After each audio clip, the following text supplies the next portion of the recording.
If you've ever stepped out of bed and you felt pain right here, feels like a nail going into the bottom of your heel, then you know exactly what plantar fasciitis is.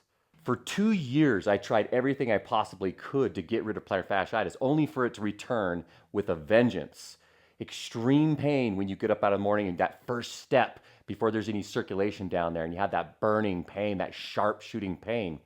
I couldn't walk, I couldn't sprint, I couldn't do any of that. I was absolutely debilitated. I was doing everything in my power. I was doing a lot of the stretching, using something like a slant board or stretching off of a step. I was doing hot and cold daily or multiple times a day just to make it feel better. It was the only thing that would take the pain from like a 7 or 8 down to a 2 or 3 so I could actually get through the day.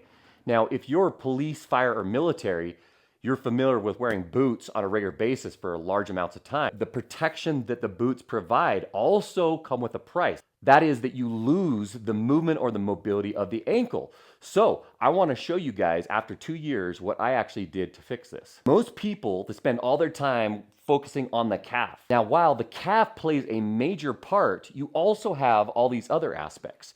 You have the bottom of your foot, you have the big toe, you have the full length of the calf, you have the hamstring, and you have the hips. Okay, so it's not just the boots that are causing the problem, but also all the sitting that we do. All this sitting locks up our hips, and most people have chronically tight hips. That also leads to back pain. All right, you guys excited? This right here moved the needle the most, okay? But if you stack this up with all the other things I'm gonna tell you, you're gonna be able to fix it for good like I did. Now, what you're gonna need is an Olympic barbell, okay? Or some similar bar that's about that big around. If you don't have that, you can get a dowel. You know, you could just take the broom off the end if you don't have anything, and you could use that. I don't like this as much, okay, but it does work. And if you don't have even that, you can even use your shin, okay, like this. And I'm going to show you how to do that in a second. But what we're going to do is we're going to take this barbell and we're going to bring it up here into all the way up to the back of our knee. And what we're going to do is we're going to slowly settle down. We're going to move back into that, sink back on that. And that is going to smash, oh, this calf, or the bottom of this foot is cramping up. See, mine are tight already.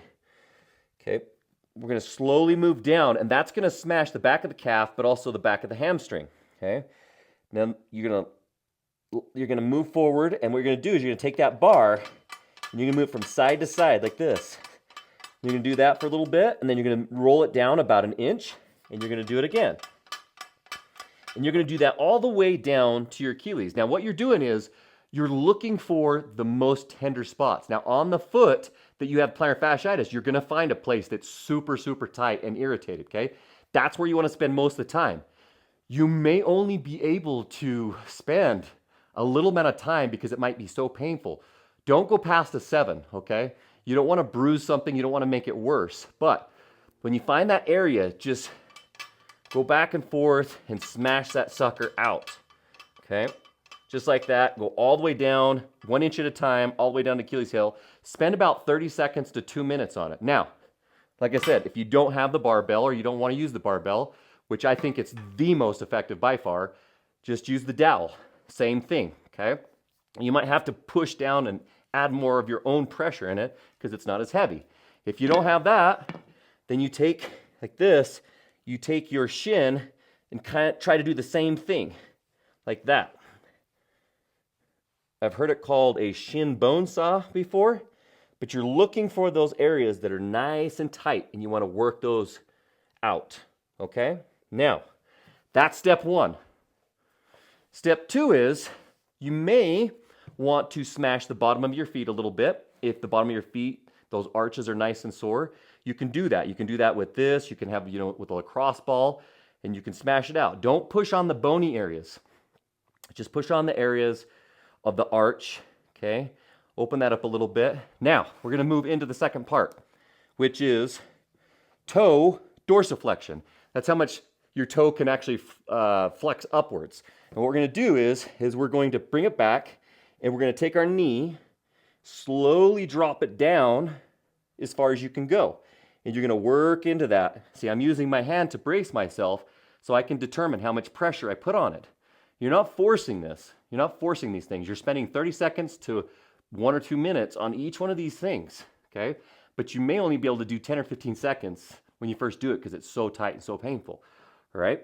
Now, you're going to do that on both sides. We're going to move to the next thing. All right.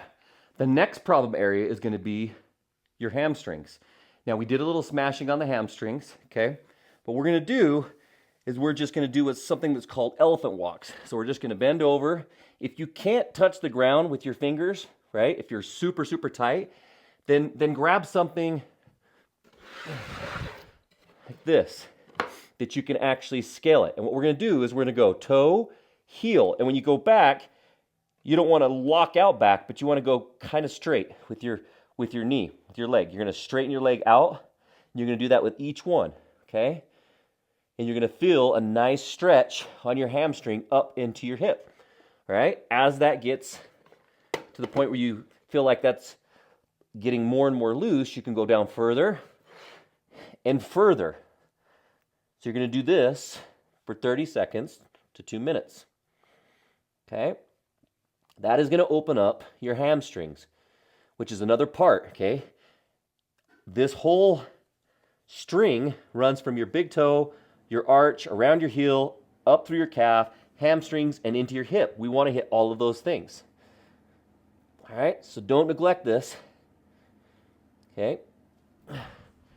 That is the hamstring portion. Now we've got one more left. All right, the next problem area is going to be the hip. All right. I'm not sure what this is called. I like to call it a power pigeon because it reminds me of the pigeon pose in yoga, but you're doing it on an incline bench. The steeper the angle, the easier it is. As you drop down, this bench only has like two levels, but you can get to the point where you find those benches that go all the way down, and each level you go down is harder or more challenging. And I'm going to show you how to do this up against a wall. So what you do is you get in here, put your foot here, right, your knees here is bent. And what you're going to do is that you're going to try to get chest to knee like this. And you can bring your arm over like that, and you're going to feel it deep in this side of the hip.